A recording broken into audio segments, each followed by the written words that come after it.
He found her half buried in snow, and her biker ring changed everything. The farmhouse door flew open under a fist of wind, and with it came the first real threat. The storm was not the only thing hunting her. Inside, the kitchen light trembled over rough wooden walls, a cracked table, and a kettle that had nearly boiled dry. Tom had set her down by the stove, but the biker ring on her finger was already drawing hard-eyed attention from the wrong men outside. One of them had seen it. One of them had recognized the shape of danger in that small piece of metal. The farm boy noticed the change in their faces before Sadie did. "Lock the door." Tom's voice was calm, but his hand had already moved to the bolt. Sadie's breath caught. She wanted to explain, to hide, to disappear into the shadows like she had been taught to do her whole life. But the ring on her finger was no longer just a ring. It was a claim, a warning, and a confession all at once. Outside, boots crunched in the snow.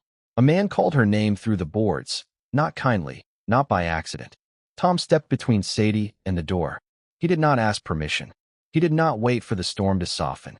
He shoved a chair under the handle, grabbed the iron poker, and planted himself where the danger would have to meet him first. The room tightened around that decision. The air turned heavy. Sadie stared at him as if she had never seen a man choose her safety over his own before. Then the truth began to surface. The ring belonged to a biker crew her father had once gone after. Her family had been split by it. Her father had hunted that name for years, and now those men had found the trail again because Sadie had run. She was not just lost in the snow. She was carrying a war no one on this farm had asked to join. Tom realized it at the same moment she finally did. And for the first time, she spoke the truth. "They're not after me to scare me." Tom's jaw tightened. "Then why?" "Because I know where the ledger is." Silence hit the kitchen like a hammer. Outside, the men started testing the door. The wood shuddered once, then again. Tom looked at Sadie, and in that glance, something in him changed. Not fear, not retreat. Resolve. "Tell me everything." She did. The ledger named riders, payments, and a hidden route that could expose the crew and bury her family's old shame for good. But if she gave it up, the men outside would not just take the paper. They would take her. Tom understood the price instantly. Not pride, not gossip, but freedom. Her freedom. Maybe her life. The first shove hit the door. The bolt held. Tom moved fast, yanked the stove bench aside, and pulled a shotgun from above the pantry shelf. The farm boy who had looked harmless a minute ago now stood like a man built out of steel and winter. He looked at Sadie once, then toward the window, where shadows crossed the snow. "Stay behind me." Another blow rattled the frame. Then another. Tom fired once into the air. The porch went still. The men outside hesitated, then backed off into the white. The room did not cheer. It did not relax. It simply went quiet, because everyone understood what had just changed. Sadie was no longer a stranger in need of shelter. She was the reason the storm had found this house at all. And Tom had chosen her anyway. No one in that kitchen would ever forget that moment. The kitchen had gone quiet enough to hear the kettle hiss. Outside, the wind still clawed at the siding, but inside the farmhouse, a different kind of pressure had begun to build. Sadie stood near the stove with snow melting from the hem of her coat, her biker ring catching the weak yellow light every time her hand moved. The old table, the cracked chair, the hanging mugs, the faded curtains. Everything in the room felt suddenly too small for what everyone now knew and did not say. Tom kept his back straight by the door, one hand still close to the rifle he had fired moments earlier, while his wife, Ruth, watched Sadie with the hard stare of someone measuring a stranger against years of caution.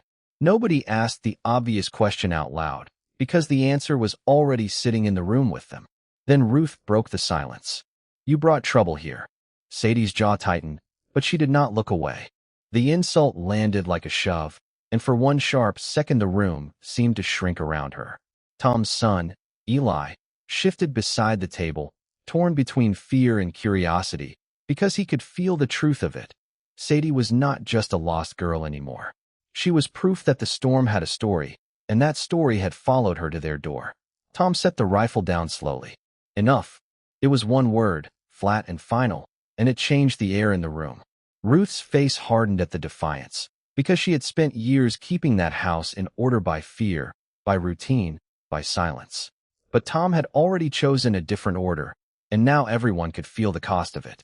If the men outside came back, The family would pay in walls, in blood, in reputation. If they let Sadie stay, they might pay in trust. Either way, the house had crossed a line. Sadie moved to the sink and held her hands under the cold water, watching the dirt rinse away in gray streams. Her fingers trembled once, then steadied. "I didn't ask to bring them here," she said quietly. "I only needed one warm place before morning." Ruth heard the words, but what she heard beneath them was class, shame, and the long history of people like Sadie being blamed for the violence that chased them. Her mouth tightened, and for a moment it seemed she might turn away. Instead, she reached for the chipped mug by the stove and set it down in front of Sadie with a rough, unwilling kindness that surprised even her.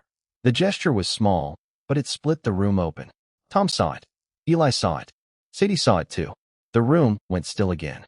That silence carried a different weight now, because the shelter had changed shape. It was no longer only a place to survive the storm. It had become a place where old wounds had to stand beside one another and be seen. Tom's choice had protected Sadie, but it had also exposed the fault lines in his own home, the ones buried under obedience and pride. Ruth did not trust the girl. Eli did not trust the men outside.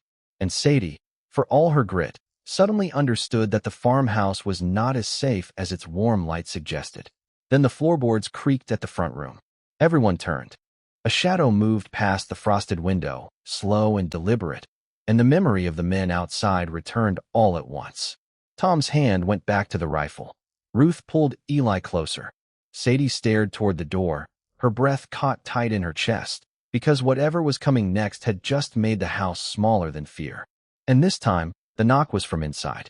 Boots scraped the porch boards in a slow, deliberate rhythm, and the farmhouse seemed to hold its breath. A hard fist knocked once, then twice, and every face in the kitchen turned toward the front room as if the sound itself had teeth. Tom lifted the rifle an inch, not aiming yet, but ready, while Ruth's arm tightened around Eli. Sadie stayed still, listening, because the storm had taught her that danger always arrived with a sound before it showed its face. "Don't open it yet." The words landed low and sharp. Tom glanced at the window, where a lantern glow moved through the white blur outside, then back at the door, where another knock followed, rougher this time. Sadie's pulse hammered against her ribs. If that was her father's crew, then every second inside this house had just become a choice with blood on it. Tom could hand her over. He could hide her. He could send her into the storm. Each path promised a different kind of ruin. But the choice did not come with time to think. A voice called through the wood, muffled by wind but unmistakably male, hard and impatient. "We know someone's in there." Ruth's breath caught. Eli started to cry, small and frightened, and the sound cut through the room like a match struck in darkness. Tom stepped forward, jaw tight, but Sadie raised a hand before he could reach the latch. Not fear this time. Warning.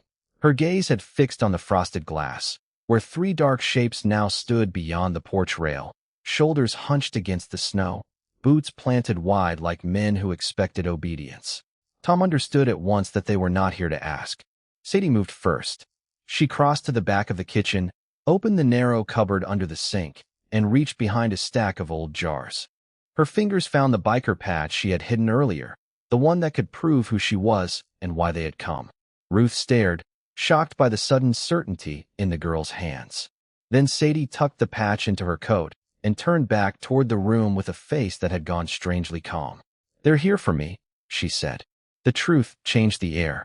Ruth looked at Tom, and Tom looked at Sadie, and in that long, terrible silence, the farmhouse was no longer a shelter. It was a witness. Another strike hit the door. Harder. The latch shuddered. Tom lowered the rifle just enough to think. He had spent his life fixing fences, mending engines, keeping promises that never asked for courage. This would. Letting Sadie go meant giving her to men who might drag her back by force. Hiding her meant turning his family into targets. Handing her over meant living with himself after the snow melted. He moved to the side, not away from the door, but away from fear. "Ruth," he said, "take Eli downstairs." Then he looked at Sadie. "If they come in, you stay behind me." The room went silent. Outside, the riders' voices grew louder, closer, impatient with every second. Inside, Tom set his feet, and Sadie's eyes lifted to his with a flash of stunned trust she did not know how to give anyone. The storm kept pressing at the windows, but now the real danger had a name, a crew, and a reason for being here. And the farmhouse had just become the only thing standing between Sadie and her father. The rider at the door did not shout. He did not need to. His boots stayed planted on the porch while the storm shoved against the house like an enemy that had learned patience. In the dim hallway, the man's outline held steady, broad-shouldered and calm, with the kind of stillness that made fear louder than any threat. Caleb could feel Ruth tense beside him. Eli had gone quiet. And Sadie had gone pale in a way that had nothing to do with the cold. "I know why you ran," Caleb said, his voice low enough to keep the room from breaking apart. "Tell me the truth." The words did something the wind could not. They cut straight through the panic, through the noise, through the lie everyone had been standing on. Sadie's chin lifted, then trembled. For one long second, she looked like she might bolt for the back room, for the stairs, for anywhere the past could not find her. But there was nowhere left to hide in a house this small, with this many hearts listening. "I wasn't just running from the storm," she whispered. No one moved. Her fingers curled around the edge of the kitchen table until her knuckles turned white. The fire cracked in the stove. Somewhere outside, one of the riders called out into the snow, but the sound felt far away now, like it belonged to another life. Sadie swallowed hard and looked at Caleb as if the next sentence might cost her the last safe place she had. "My father made a deal," she said. "He promised me to the club." Ruth drew in a sharp breath. Eli stared. Caleb did not speak. He only felt the room tilt under the weight of it. Sadie's voice shook, but she kept going. The confession came out in broken pieces. Her father owed men who did not forgive, men who collected debts with fear, favors, and daughters no one dared ask about twice. The marriage was not love, not choice, not even hope. It was payment, a future arranged like a chain. "I ran before they could take me back," she said. "If they find me, they'll drag me out by force." The truth landed harder than any fist. Ruth covered her mouth. Eli's eyes filled, not with childish confusion now, but with the terrible understanding that grown-up cruelty had a shape and a name. Caleb saw it all at once. The bruises hidden under Sadie's sleeves, the flinch at raised voices, the way she had watched every door like she expected it to betray her. And then he saw his own family in the middle of it. If he kept helping her, those men would not just come for Sadie. They would come for the farm, for Ruth, for Eli, for everything his father had built with ruined hands and honest years. The cost was no longer a guess. It had a face. It had a home. He stepped closer anyway. "Then they don't take you," he said. Sadie blinked, stunned by the answer. Outside, the porch boards groaned under shifting boots. A new voice called from the dark, colder than the weather and twice as dangerous. The search was getting tighter. The choice was getting smaller. Caleb reached for the lamp and turned it down low, then looked at Ruth. One glance was enough. She understood. Her fear did not vanish, but it changed shape. It became resolve. "Get Eli upstairs," she said softly. Caleb nodded once. He handed Sadie the wool blanket from the back of the chair, not like charity, but like protection. She took it with both hands, as if no one had ever offered her anything that simple and meant it. The confession had changed the air in the house. It was no longer about hiding a stranger from the storm. It was about whether the family inside these walls would stand against men who had turned a daughter into a debt. And somewhere beyond the frosted glass, the riders were still coming closer. The kitchen lights burned low against the storm, and every shadow in the farmhouse seemed to lean toward the windows. Harold stood with his jaw locked, one hand resting on the back of a chair like he was trying to keep the whole room from breaking apart. June kept glancing at the frosted glass, where the riders' shapes moved and vanished with the snow. Tom stayed near Sadie, but even he could feel it. The house was no longer a shelter. It was a courtroom with no judge. "You brought trouble in here." The words came from Harold, rough and bitter, aimed at Tom, but landing on everyone. June flinched. The boy had done what he thought was right, and now the family that took him in was paying for it with fear. Outside, the wind slammed the porch again, and the kitchen went still at the sound. The riders were close enough now that even the boards seemed to know it. Tom looked at the old man and did not move away. "If she goes back, they'll break her," he said. Sadie's fingers tightened around the mug in her hands. For a second, no one spoke. That was the cruelest part of the night. Not the storm, not the men outside, but the simple truth in a boy's voice. Harold had spent his life believing danger could be managed with distance, with silence, with rules. Now those rules were standing in front of him, wearing a wet coat and shaking from the cold. June set a hand on the table, trying to steady herself. She had seen enough hardship to recognize the shape of a choice before it became one. If Harold yielded, Sadie would be dragged back into whatever debt had chased her here. If he resisted, the farm itself could become the target. Either way, something was about to be lost. A sharp knock hit the front door. Not a warning this time. A demand. Harold's face hardened, then cracked by a fraction. He turned to June, and for the first time all night, his voice lost its certainty. "We can't fight a whole crew." "No," June said quietly. "But we can decide what kind of people we are." That landed harder than any shout. Harold stared at her, then at Sadie, then at Tom. The room seemed to shrink around the truth he had been avoiding. This was not about a stranger anymore. It was about whether fear would make them smaller than their own house. Sadie rose from the chair, slower than before, but with a steadiness that surprised even her. She reached into her coat and drew out the biker ring, holding it in her palm like a fact no one could erase. "They came for me because they think I still belong to them," she said. "I don't." Tom stepped beside her at once. And just like that, the balance in the room shifted. Harold saw it then, not rebellion, not foolishness, but a line being drawn in the middle of his kitchen. His family was waiting to see which side he would stand on. The knock came again, louder. Harold exhaled once, long and pained, then crossed to the sideboard and took down the old shotgun that had not been touched in years. June's eyes widened. Tom straightened. Sadie went still. The room changed at the sight of it. Not because violence had arrived, but because choice had. Harold broke the shell open, checked it, and shut it with a clean metallic click. "No one comes through that door and takes what's under this roof," he said. Outside, headlights swept across the glass. The riders had stopped. And in the sudden silence, every heart in that house understood the same thing. The storm was no longer the worst thing coming. Snow pressed hard against the farmhouse windows, turning the glass into a pale wall of motion, and the whole room held its breath when the boots on the porch finally stopped. Rex Vance stepped inside with frost in his beard and a hard shape in his shoulders, the kind of man who had spent his life never asking permission. His coat smelled of cold air and road dust, and behind him the open door let in a blade of white light that cut across the kitchen floor. Sadie stood near the table, rigid as wire, her hands clenched so tightly her knuckles had gone pale. Caleb did not move from the middle of the room. He only faced Rex squarely, as if the distance between them were already a line drawn in stone. Rex's eyes went to Sadie first, then to Caleb, then to the rifle resting in Harold's hands beside the stove. "So this is where you ran," he said, his voice low and dangerous. Sadie flinched like the words had struck her. Caleb answered before anyone else could.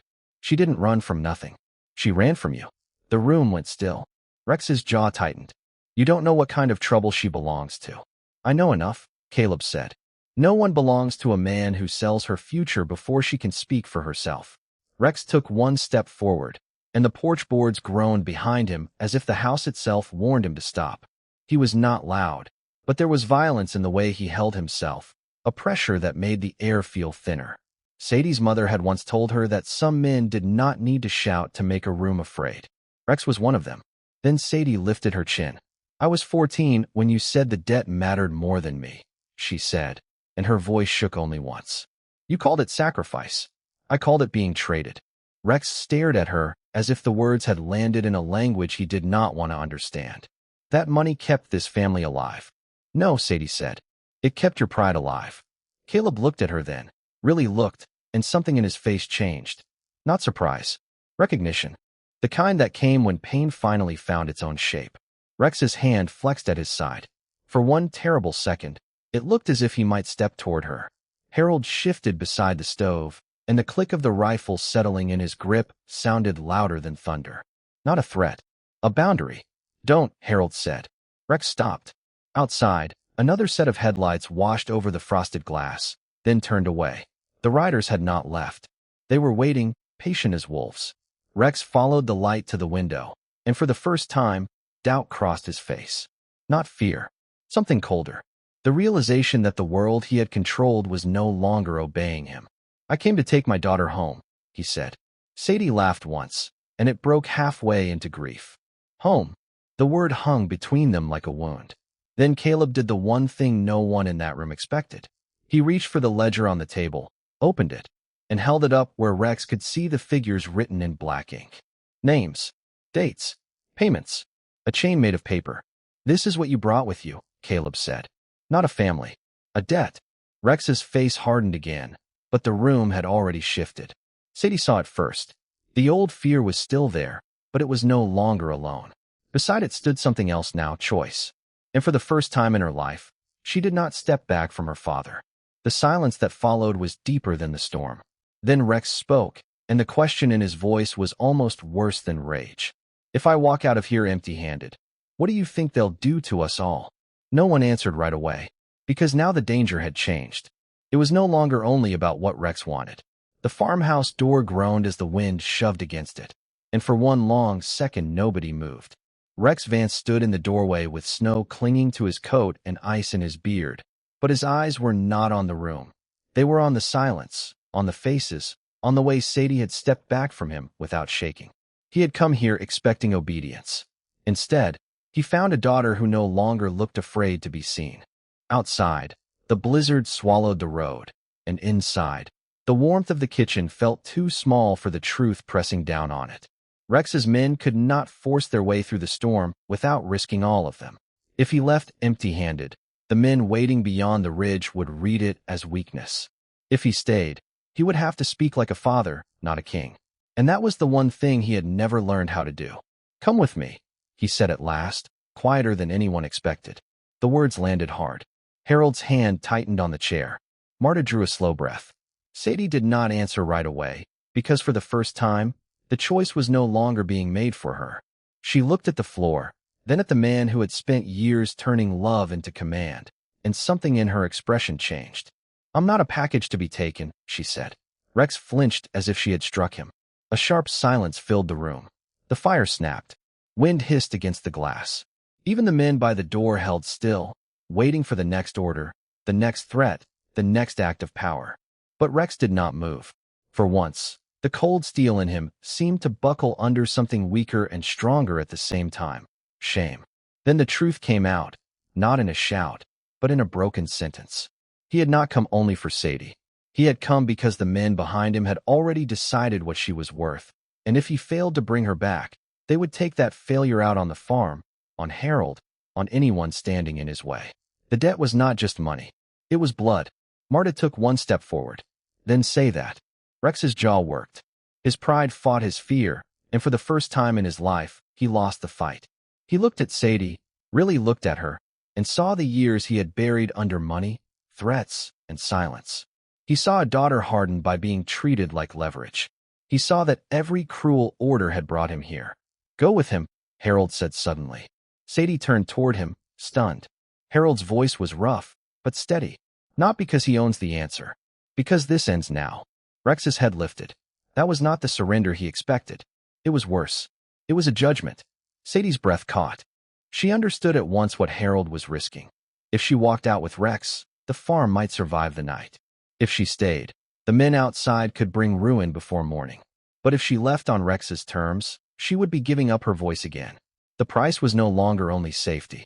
It was dignity. Then she reached for her coat. Not fast. Not fearful. Deliberate. The room changed around that small motion. Marta shut her eyes for a second. Harold looked like a man watching the last wall of his house crack open and stand anyway. Rex stared as if he had just been handed something he did not deserve to touch. "On one condition," Sadie said. Rex's voice was low. "Name it. You don't order me again." A beat. Then another. The blizzard pressed harder against the house, as if the night itself was listening. Rex swallowed, and in that one motion the whole room saw it. The man who had terrified others for years finally meeting a limit he could not buy, break, or threaten away. "Fine," he said, and that was the first real crack in his power.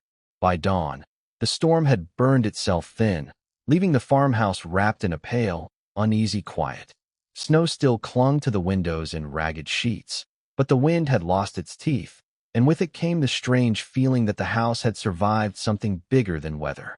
Sadie stood by the sink with her arms folded tight, her reflection faint in the dark glass, while Rex remained near the doorway like a man learning, for the first time, that a room could refuse him.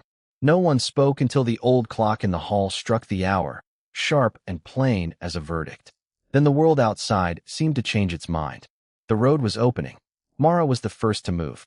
She went to the radio on the shelf, turned the dial, and caught the crackle of a state weather bulletin and a sheriff's update about blocked roads, stranded trucks, and a search crew still working the county line. That small act shifted the room more than any shouting could have. For the first time, Rex was not the only force deciding what happened next. "They'll clear the ridge by noon," Mara said quietly, and the words landed like a door unlocking. Sadie looked at the road, then at the family gathered around her, and understood that staying hidden another hour would only hand the story back to fear. Rex drew a slow breath, the kind a man takes when he realizes force has run out before truth has. He looked at Sadie, then at Mara, then at the boy watching from the stairs, and something in him finally settled into a shape that was not command. "You're coming with me," he said, but the words had lost their hard edge. Sadie did not flinch. "Not like that," she answered. He nodded once. That was new too. The price had changed again. Not pride, not obedience, but the life he had built by never bending had to bend in front of everyone who mattered. Mara fetched Sadie's coat from the hook. It was a small thing, almost ordinary, but it carried the weight of permission, and the room felt it. The family did not cheer. They did not need to. They simply made space. Sadie slipped one arm into the sleeve, then paused when she saw Rex standing there, silent and bare in the morning light. For a moment, he looked less like a boss and more like a father who had arrived too late to stay a stranger. "You can't fix this with money," Sadie said. Rex's jaw tightened, then eased. "I know." The words were simple, but they changed the air. He stepped back from the center of the room for the first time, and that retreat mattered more than any threat he had ever made. The farmhouse had not defeated him with power. It had outlasted him with decency. And when he finally looked at Mara, his voice was lower than before. "If there's trouble from this, it stops with me." No one answered right away. The silence was not empty now. It was the sound of a boundary being honored. Outside, the sky had begun to pale over the fields. The snowdrifts looked softer, almost forgiving, but the road beyond them was still rough, still uncertain, still waiting to test whatever peace had been earned. Sadie stepped to the porch, then turned back one last time. The family who had sheltered her stood together in the doorway, and Rex remained just behind them, no longer above them. She did not owe him a smile. She gave him one anyway, brief and steady, because dignity had survived here, and that was enough. Then she walked into the morning with her head high, and behind her, the farmhouse did not become a prison or a trophy or a battlefield. It became a place where a hard man had finally learned that respect was not taken, it was earned.